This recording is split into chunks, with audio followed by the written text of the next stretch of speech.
Part 9. The Conflict Shadow. One of the three break-off states from the Empire of Sunhaven is struck by a disastrous hurricane. The hurricane, named Hurricane Eldrick, strikes the shadow with unprecedented force. Winds gust up to 250 kilometers per hour, causing widespread damage to the already fragile infrastructure. The storm surge floods low-lying areas, forcing millions to evacuate their homes and seek higher ground. Power lines are toppled, roads are washed away, and buildings are reduced to rubble. The shadow government, already weakened by internal strife and external threats, is overwhelmed by the disaster. Its emergency response systems are inadequate, and many of its leaders are killed or injured in the storm. The survivors are left to fend for themselves, scrambling to find food, shelter, and medical care. As the world begins to learn of the devastation wrought by Hurricane Eldrick, aid begins to pour in from allied nations and international relief organizations. The Empire of Sunhaven, still reeling from the loss of the Shadow, must now balance its own needs with the urgent task of providing aid to its former sister state.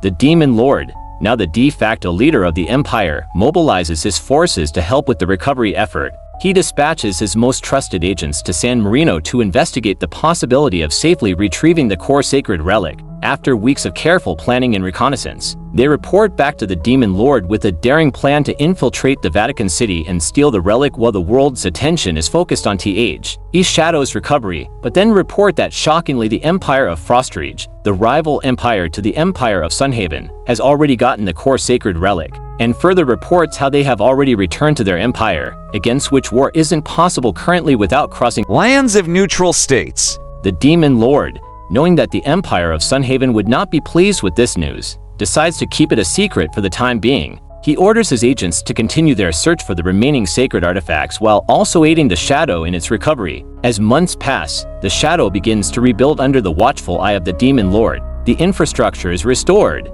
homes are rebuilt, and the survivors find hope once again. Meanwhile, the Empire of Sunhaven continues to gather information about the whereabouts of the remaining sacred artifacts. They dispatch their most trusted agents to investigate leads in South America, where it is rumored that the heart's sacred relic may be hidden. After weeks of searching, they finally locate it deep within the heart of the Amazon rainforest, guarded by a tribe of warriors who have sworn to protect it until the end of time. The news of the disaster does not go unnoticed by the other nations. Emperor Aldrich of Frostreach, now strengthened by the core sacred relic and the loyalty of his subjects, organizes a massive relief effort. Aid pours in from across the world, with food, water, medicine, and building materials being flown in and trucked in to assist the struggling survivors. The Storm Dragon, now a symbol of hope and renewal in the wake of destruction, accompanies the relief efforts, using its immense power to clear debris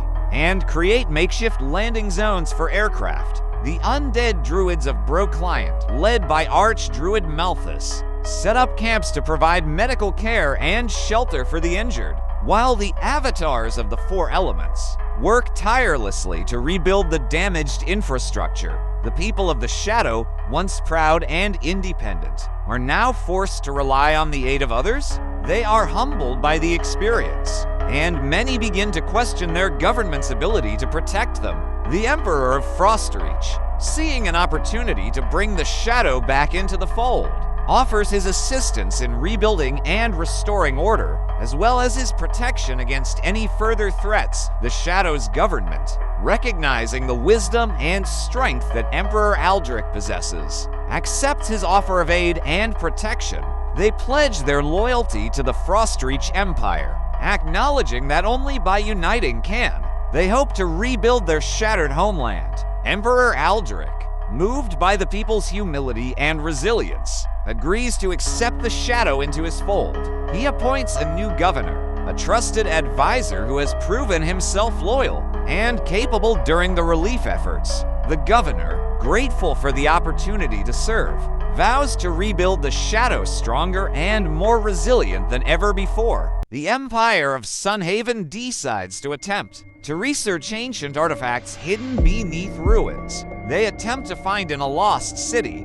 They send a team of archaeologists and historians to South America, where they believe the heart's sacred relic may be hidden. Months of arduous exploration and excavation lead them to a long-lost city, hidden deep within the jungle. The city, once thriving and bustling with life, is now overgrown with vines and reclaimed by the wilderness. The team of researchers clear a path through the dense foliage and begin their search for any signs of the heart's sacred relic. As they delve deeper into the city, they come across ancient ruins and hidden chambers filled with artifacts and relics that shed light on the history and culture of the people who once lived there. They find intricately carved statues depicting the heart's sacred relic, hidden away in secret vaults and protected by ancient traps and guardians. The archaeologists work tirelessly, piecing together the clues and solving the puzzles that lead them closer to their ultimate goal.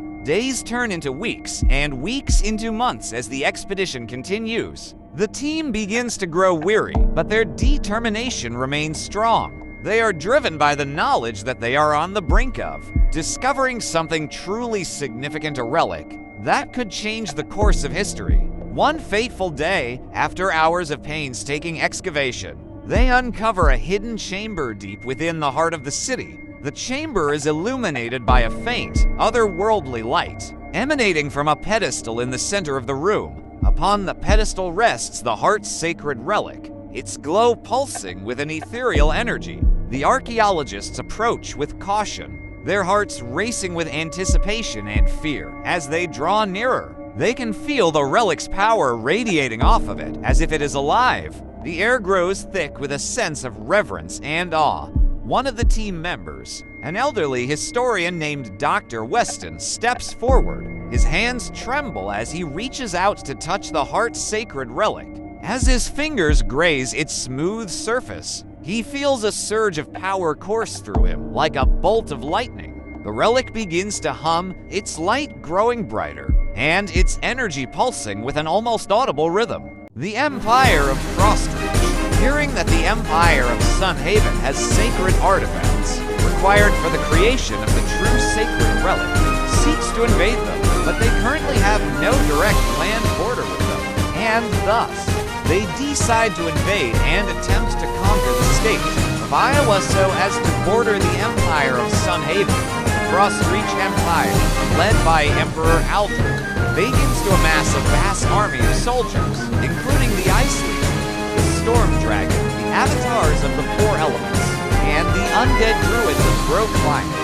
They march towards the state of Iowa, determined to conquer it and open a path to the Empire of Sunhaven. The people of Iowa, caught off guard by the sudden invasion, are at first terrified and confused. They have no idea why the Frostreach Empire would want their land, but they soon realize that they must fight for their freedom and independence. They form a militia, training and preparing for battle under the leadership of their brave and determined governor. Meanwhile, the Emperor of Frostreach, Emperor Aldrich, continues to lead his vast army towards the state of Iowa. He is determined to conquer and open a path to the Empire of Sunhaven so that he may retrieve the sacred artifacts needed to create the true sacred relic. As they march, they face harsh winter conditions, but the Ice Legion is unfazed, using their mastery of ice and snow to clear a path for the army. The people of Iowa, led by their courageous governor, begin to prepare for the invasion. They fortify their cities and towns, digging trenches and erecting barricades. They train their militia in guerrilla warfare, learning how to use the terrain and weather to their advantage. As news of the invasion spreads, citizens from all walks of life come together, united in their determination to protect their homeland. Meanwhile, the Frostreach Empire continues its relentless march through harsh winter conditions. The Ice Legion uses its mastery of ice and snow to carve a path through the wilderness, clearing obstacles and making way for the army. The Storm Dragon soars overhead, scattering snowflakes with its powerful wings and clearing a path for the advance of the ground forces. The Avatars of the Four Elements use their elemental powers to maintain morale and keep the army warm, while the Undead Druids of Broke Climate tend to the wounded and prepare medicines to heal the injured soldiers. As they approach the borders of Iowa, the Frostreach forces spot signs of resistance. The militia of Iowa has been mobilized, and is prepared to defend their homeland. Emperor Aldrich, seeing the determination in their eyes, knows that this will not be an easy conquest. He orders his most experienced generals to devise a strategy that will guarantee their victory without causing unnecessary bloodshed.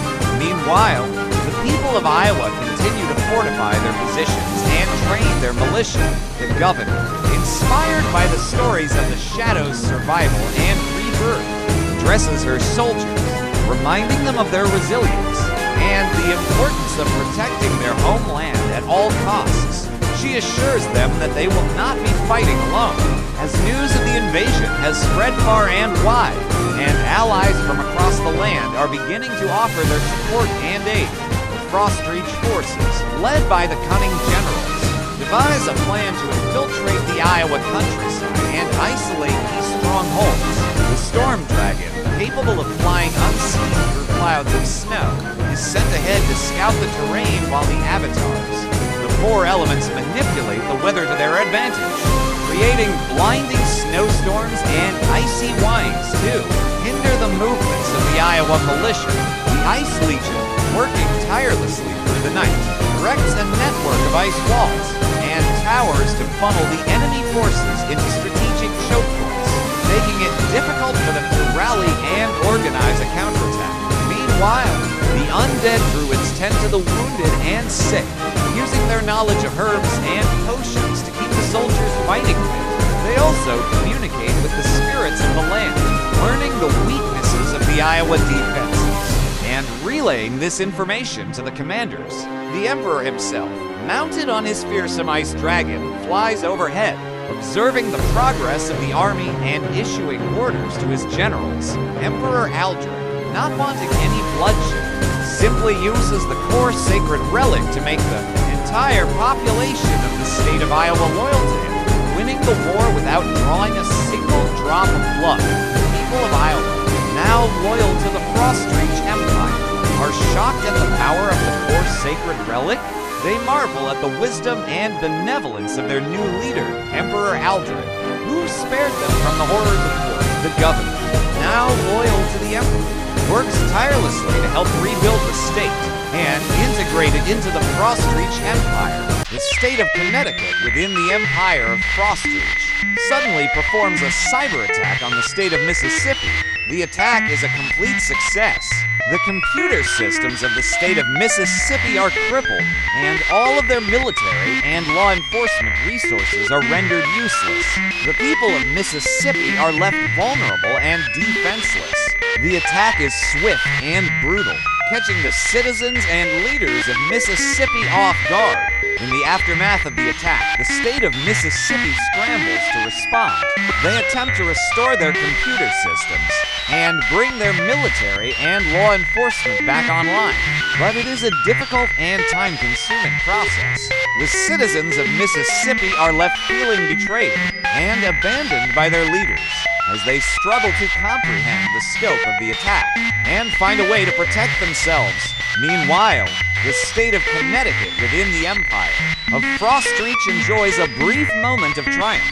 Their cyber attack has crippled a rival state, leaving them vulnerable and weak. Other states within the Empire of Frostreach take notice, both admiring the skill and bravery of the attackers and fearing the consequences of such aggression. The attack sparks a renewed interest in cyber warfare within the Empire, as various factions begin to strategize and prepare for potential future conflicts. As the people of Mississippi continue to grapple with the aftermath of the attack, they also begin to question their own preparedness for such an event. It becomes clear that they had underestimated the threat posed by their neighbors and the capabilities of their enemies. This realization leads to a renewed focus on cybersecurity and defense within the state, as well as a greater appreciation for the need to maintain strong alliances with other states within the Empire. The Empire of Frostreach decides to invade the Empire of Sunhaven and try and steal their sacred artifacts so they can be one step closer to creating the true sacred relic. But their goal isn't at all conquest. After all, The Empire of Sunhaven is a multi-regional empire just like the Empire of Frostreach. Emperor Aldrich, fearing the loss of the artifacts to other forces, devises a plan to infiltrate the Empire of Sunhaven and retrieve the artifacts without starting a war.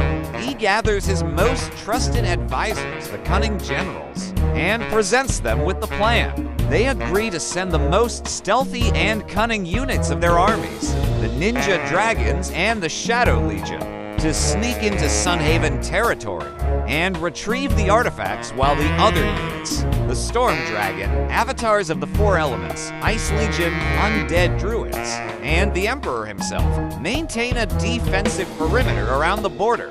The Ninja Dragons and the Shadow Legion, under the command of the most cunning of the Cunning Generals, slip into Sunhaven territory unnoticed. They navigate through dense forests, scale towering mountains, and cross treacherous rivers to reach the hidden vaults, where the artifacts are kept. The Shadow Legion, composed of the stealthiest assassins and spies, infiltrates the vaults while the Ninja Dragons, riding their agile dragons, provide aerial support after a tense battle. They manage to defeat the Sunhaven forces guarding the vaults and make off with the artifacts. Meanwhile, the Storm Dragon, avatars of the Four Elements, Ice Legion, Undead Druids, and the Emperor himself maintain a defensive perimeter around the border, preparing for any counterattack from Sunhaven forces. They set up camp, establishing a network of communication and supply lines to coordinate their efforts. The Borderlands are a harsh and unforgiving place,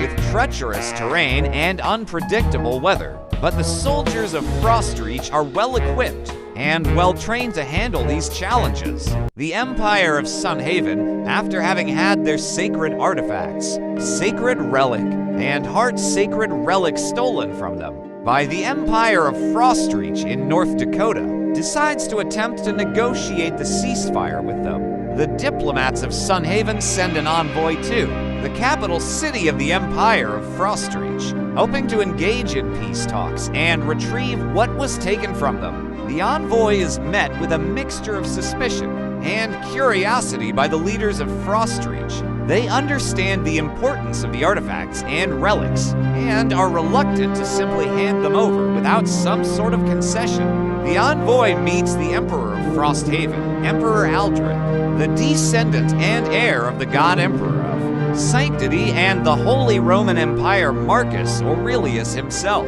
who is currently holding the core sacred relic. The room is adorned with intricate tapestries depicting scenes of imperial triumph, the walls lined with statues of former emperors and great generals. The throne upon which Emperor Aldrich sits is crafted from solid gold and adorned with countless precious gems.